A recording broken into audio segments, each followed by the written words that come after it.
This series is where I'll be ranking every album Eminem has ever released. So far we covered M's 1996 debut album Infinite and his second album, the Slim Shady LP, and now we are doing his third, titled the Marshall Mathers LP, released in 2000. The series playlist will be linked in the description and the pinned comment, so I hope you guys do enjoy this. The Marshall Mathers LP, or the MMLP, is Eminem's third studio album released on May 23, 2000 by Aftermath Entertainment and Interscope Records. This album had production from Dr. Dre, the 45 King, the Bass Brothers, Mailman, and of course Eminem himself. This album contains Eminem's thoughts on his rise to fame, the criticism of his music, and his family. The Marshall Mathers LP sparked controversy upon its release, of course. Critics considered it to be violent, homophobic, and misogynistic. A track in the album titled I'm Back even had a reference to the tragedy of the Columbine High School massacre shooting. However, despite the controversies, there are still people who praise this album and its entirety. M's lyrical ability is just not matched by any other artist in the 2000s. The album debuted at number 1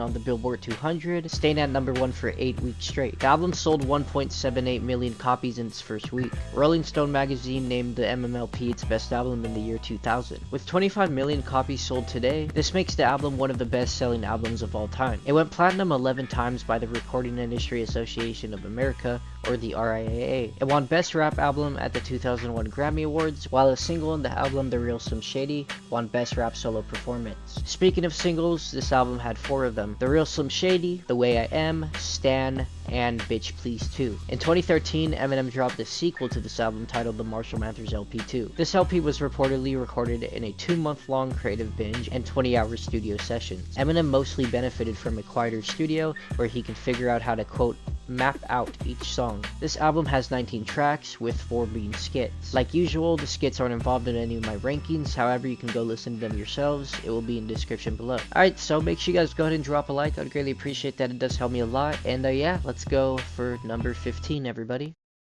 Came home and somebody must have broken the back window and stole 2 loaded machine guns and both of my trench coats. Featuring RBX and Sticky Fingers, Remember Me is a track that is just overall okay. I'm not really a fan of RBX's verse. Fingers' verse is better than RBX's in my opinion. And of course Eminem's verse was the best. And if I have to give credit to where credit is due for all 3 of these verses, all of these rappers do really good in the angry tone they're going for. It's just an overall like angry track. I like how when it's the person's turn to do a verse, they rap the same chorus. It's great, but overall just a okay track.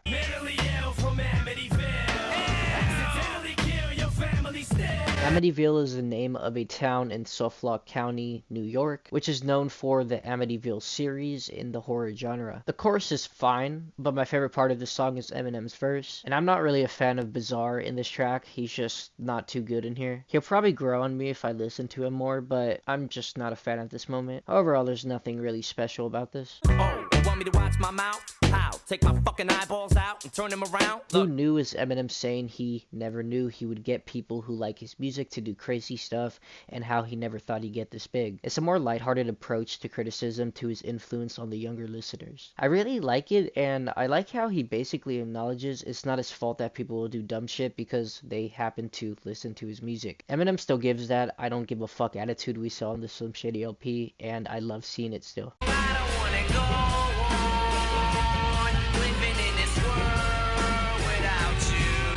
Jesus, this track is weird. Kim was the first song Eminem recorded for the album, shortly after finishing work on the Slim Shady LP. Fun fact, this song is a prequel to 97 Bonnie and Clyde, and it makes a lot of sense. Eminem wrote Kim at a time in which he and his wife were separated, and he just watched a romantic movie alone in the theater, originally intending to write a love song for her while using ecstasy. The rapper hoped to avoid overt sentimentally, and thus began writing a song of hate. This track isn't too enjoyable to listen to because it's genuinely disturbing. Like, the first time I heard it, I was just in complete shock. I don't hate it, and I don't think it's bad, but it's a very weird track. Like, Eminem imitates Kim's voice while he is yelling, and it's kind of comedic in a way. The chorus is nice though, the only somewhat normal part of the song. 2 pills I pop till my pupils swell up like 2 pennies. Under the Influence is a collaboration with Eminem's former group D12. We also see M continue his I don't give a fuck attitude here. I like Swifty's and Proof's verse, and Bizarre's is alright. Same with Kuniva and Con Artist. This song is a pretty well put together track, and just overall decent. Manson, you're safe in that cell, be thankful it's jail. Here comes the most controversial track Eminem has ever put out, I think. I'm Back mentioned the infamous Columbine High School massacre, which got all the lines censored in it. Eminem expressed how he feels about getting censored. He states, "I was getting shit about the Columbine reference on I'm Back, and the label was telling me that I wasn't going to be able to say it. My whole thing was, what is the big fucking deal? This shit happens all the time. Why is that topic so touchy as opposed to, say, a 4-year-old kid drowning? Why isn't that considered a huge tragedy? People die in the city all the time. People get shot, stabbed, raped, mugged, killed, and all kinds of shit. What the fuck is the big deal with Columbine that makes it separate from any other tragedy in America?"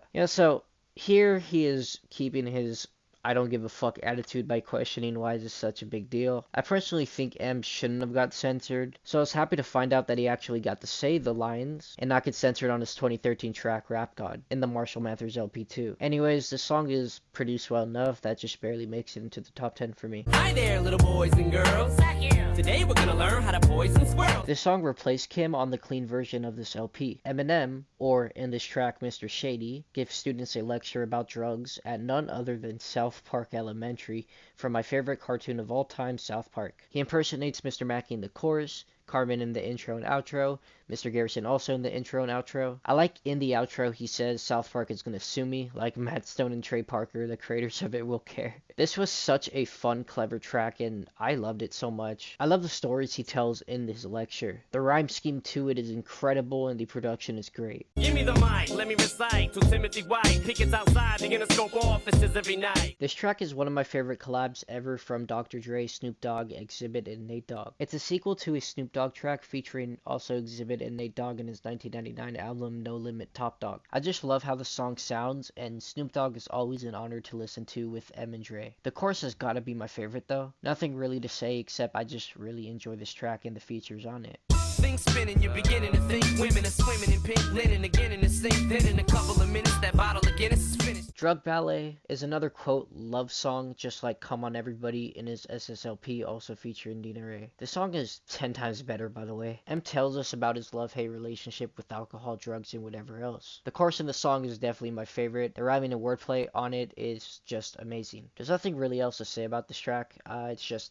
awesome. I love listening to it. You don't wanna fuck with me. Girls need you ain't nothing but a slut to me. Kill You is the opening track in this LP, and it's sorta an attack on Debbie Mathers and Kim, two girls who wronged Eminem. The intro of the song is Eminem stating his mom used to tell him things like his dad was an evil person that hated him. Debbie was actually trying to mask her own craziness and not take any responsibility by telling him fake stories about his father. This track is an energetic one showing how Eminem feels about all this. The outro of the song is pretty funny, hearing Eminem talk about all this horrific stuff and just say at the end, "I'm just playing." He actually does this in a few other tracks later, which I'll point out if I can remember. 'Cause I am whatever you say I am. If I wasn't, then why would I say I am? The Way I Am's rhyme scheme is outstanding in the first verse. I don't even know how he did it, man. And the chorus here is one of my favorites ever from Eminem. I like how he mentions the track Guilty Conscience and all the negative attention it got. I don't want to spoil much about the song because out of all these tracks, I believe this one and the 4 other that are coming up are the ones that you should give a listen to. Y'all act like you never seen a white person before. Jaws all on the floor like Pam, like Tommy just burst in the door. Another song with amazing rhyme schemes. To be fair, there's a lot of them here with amazing rhyme schemes, but I don't want to bring it up all the time. The real Slim Shady is iconic.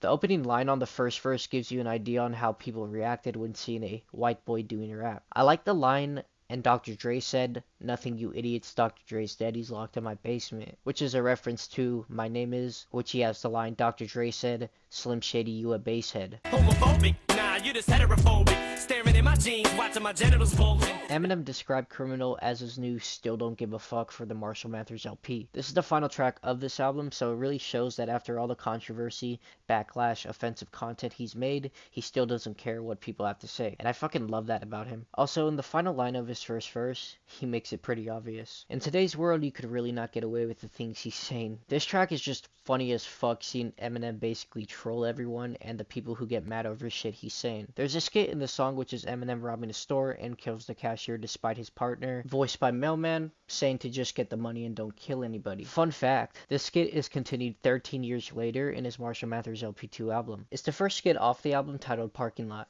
Dear Slim, you still ain't called a roll. I hope you have a chance. I ain't mad. I just think it's fucked up you don't answer fans. Another iconic track, Stan, was produced by the 45 King and Eminem himself. Eminem's manager, Paul Rosenberg, sent Eminem a tape of the producer's beats, and the second track featured a sample of the English singer-songwriter Ditto's Thank You. I think it's pronounced Ditto. It could be Dido, or none of those. I don't fucking know, man. Upon hearing the song's lyrics, Eminem felt they described an obsessed fan, which became the inspiration for the song. In the song, Eminem corresponds with a crazed fan who becomes increasingly unhinged as the story progresses. This song is so iconic and has such great storytelling. Eminem intended for the song to be a message to fans who had written him disturbing letters indicating that they had taken the Slim Shady LP's violent lyrics seriously. Another reason M wrote this was to make the critics who were saying things about him feel stupid. His goal was to disprove those who felt he lacked talent and relied on shock value. This song is so legendary. In fact, the word stan has made history, being entered into the Oxford Dictionary as an informal noun. The word is a blend of the words stalker and fan mixed together, and it's just truly legendary.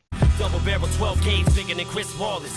Pissed off cause Biggie and Pop just missed all this. The title track off the Marshall Mathers LP is a track depicting M's reaction to the sort of confusion that came in his life after the release and success of the Slim Shady LP. What makes this song my favorite out of the whole album is the flow, production, chorus, and nostalgia combined. I love the South Park reference off the song and inspiration off this album as a whole. Eminem raps about how everyone changed around him after he got famous, with the lines, family fighting and fussing over who wants to invite me to supper. All of a sudden I got 90-some cousins, a half-brother and sister who never seen me or even bothered to call me until they saw me on TV. Eminem has a half-sister, Sarah Mathers, and a half-brother, Michael Mathers. And these are the half-brother and sister he refers to in the song. And in the line, I'm finally allowed to step foot in my girlfriend's house, is about how Eminem moved back with Kim for a short period of time. This just goes to show you that people can be fake as fuck, and sometimes it can even be your own family. Overall though, this song is just a masterpiece and gives you a better depiction on what happened to Eminem after he blew up in 1999. Alright everybody, so next video, I'm going to be going over Eminem's 2002 album, The Eminem Show. Going to be ranking every track, so yeah, I'll see you guys there. If you guys did enjoy this, make sure you drop a like, I'd greatly appreciate it. And with that being said, I'll see you guys all in the next video. Peace.